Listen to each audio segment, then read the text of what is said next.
Olá, vamos falar sobre Espiritismo? Sou Débora Rabelo, aqui dos Amigos de Nosso Lar, trazendo neste momento a continuidade do nosso estudo da obra Autodescobrimento, uma busca interior, de Valdo Franco pelo espírito de Joana de Ângeles. Estamos no capítulo 3 e este tópico vem aqui finalizar o capítulo número 3. E ele se chama Exame do Sofrimento. Se você não assistiu os vídeos anteriores, convido você a estar aqui assistindo. Acesse a playlist Autodescobrimento, uma busca interior, e busque também o estudo, a leitura desta obra disponível no Google em PDF, certo? Se você puder adquiri-la, melhor ainda, estará ajudando com certeza os projetos da Mansão do Caminho e também a sua casa espírita. Vamos lá então. Exame do sofrimento. A sensibilidade à dor depende do grau de evolução do ser, do seu nível de consciência. À medida que progride, que sai do mecanismo dos fenômenos e adquire responsabilidade como decorrência da conscientização da sua realidade, ele se torna mais perceptivo ao sofrimento, embora simultaneamente mais resistente. Os desgastes biológicos decorrentes da entropia, naturais do processo da vida, que exigem a consumpção da energia, não o atormentam, quando ocorrem nas faixas primárias das sensações, passando a afligi-lo, apesar de grande resignação de que se faz portador, na área moral, portanto, na dos sentimentos profundos, das emoções.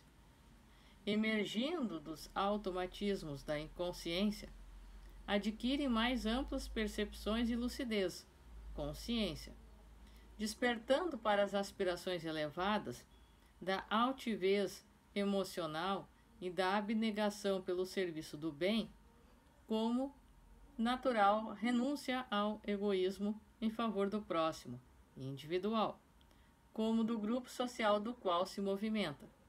Mantendo a sua individualidade intacta, percebe a necessidade de integrar-se harmonicamente na unidade universal, pelo que trabalha com afã, descobrindo que os seus acertos e equívocos produzem ressonância na consciência cósmica, da qual procede e para cuja harmonia arruma de retorno. A consciência lúcida equipa-o de instrumentos que o auxiliam na superação da amargura, do desespero, da infelicidade, em face à compreensão dos objetivos espirituais da sua existência. Por enquanto, nas faixas mais ásperas do mecanismo evolutivo. O sofrimento tem raízes em acontecimentos infelizes anteriores, cuja intensidade se vincula à gravidade daqueles. Por isso é inevitável. Gerada a causa, estão disparados os efeitos que alcançarão o infrator, convidando-o à reparação, que ocorre quando são detidos os fatores da perturbação. Os acontecimentos decorrentes das ações degeneradoras também compreendem os sentimentos acrisolados, as emoções cultivadas e os pensamentos habituais, que se expressam em forma de impulsos contínuos definidores da personalidade. Então, Joana vem nos dizer, neste primeiro instante, que à medida que vamos amadurecendo espiritualmente, tendo esta percepção, nós criamos e vamos nos desenvolvendo psicologicamente. Dessa maneira, vamos transferindo ao nosso perispírito este amadurecimento referente às dores, às percepções e às sensações de tudo o que nos acontece. Este, por sua vez, nosso perispírito, vai transferir ao nosso corpo físico estes estados de ação e reação. Portanto, a doença inicia-se no espírito. Quando ela atinge o corpo físico, o espírito já está doente. Mas nós podemos tratar o nosso espírito para que ele se recupere e transfira, auxilie o seu corpo físico na sua recuperação. E assim, à medida que vamos nos fortalecendo e amadurecendo, as dores não são mais as mesmas. Vamos ficar mais preparados para certas atitudes que as pessoas têm conosco e nós também nas nossas ações. Portanto, nós vamos trabalhando e crescendo em cima das nossas experiências, certo? E Joana continua: a vida mental e emocional é a desencadeadora dos fenômenos ativos, consubstanciados nessas ocorrências.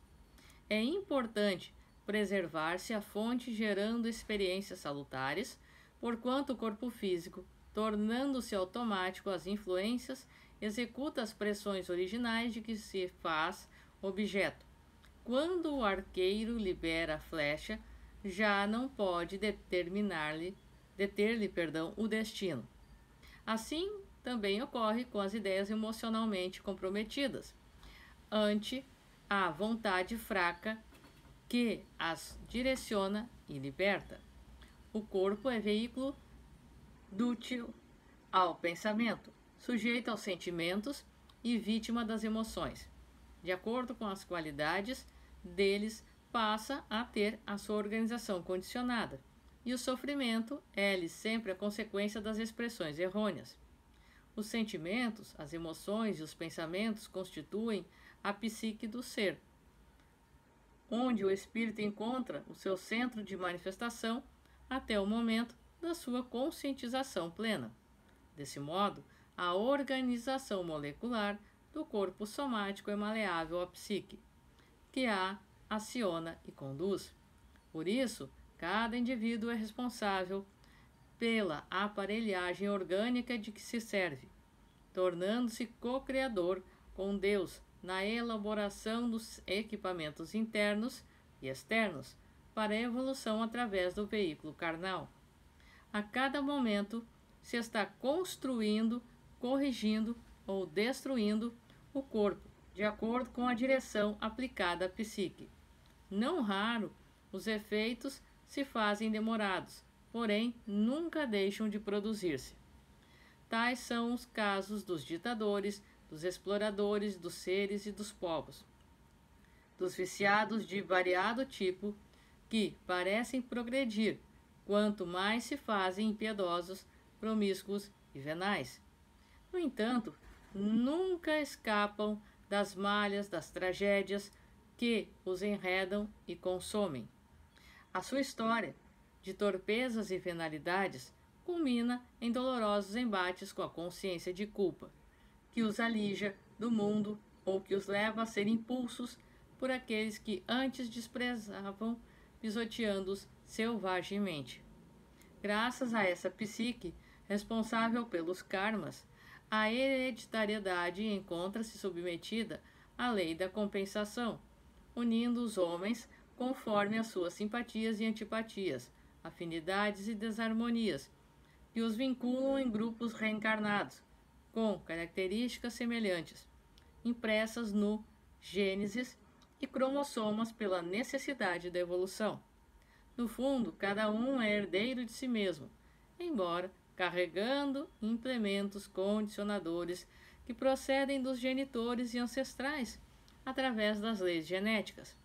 Desse modo, cada ser traz impressa nas tecelagens sutis da alma, que se transfere para os arquipélagos celulares do organismo, doenças que lhe são necessárias para o reequilíbrio emocional, as limitações e facilidades morais para a recompensação espiritual, os condicionamentos, as tendências e aptidões para a reabilitação da consciência, reparando a ordem que foi perturbada pelo seu descaso, abuso ou prepotência.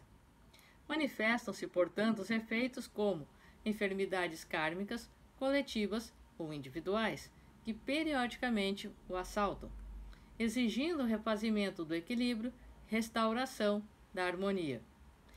Esta tarefa deverá começar na sublimação dos sentimentos, na qualificação superior das emoções, na evolução moral dos pensamentos, até tornar-se um condicionamento correto, que exteriorize ações equilibradas em consonância com a ética do bem, do dever e do progresso. Da mesma forma que o impulso destrutivo e perturbador procede de dentro do ser para fora, o da natureza edificante e restauradora vem da mesma nascente, então orientada corretamente. O esforço da transformação da natureza inferior para melhor, ações enobrecidas, alonga-se em um trabalho paciente, modelador do novo ser, que enfrentará os seus karmas consciente de si mesmo, responsavelmente sem as reações destrutivas, mas com ações renovadoras.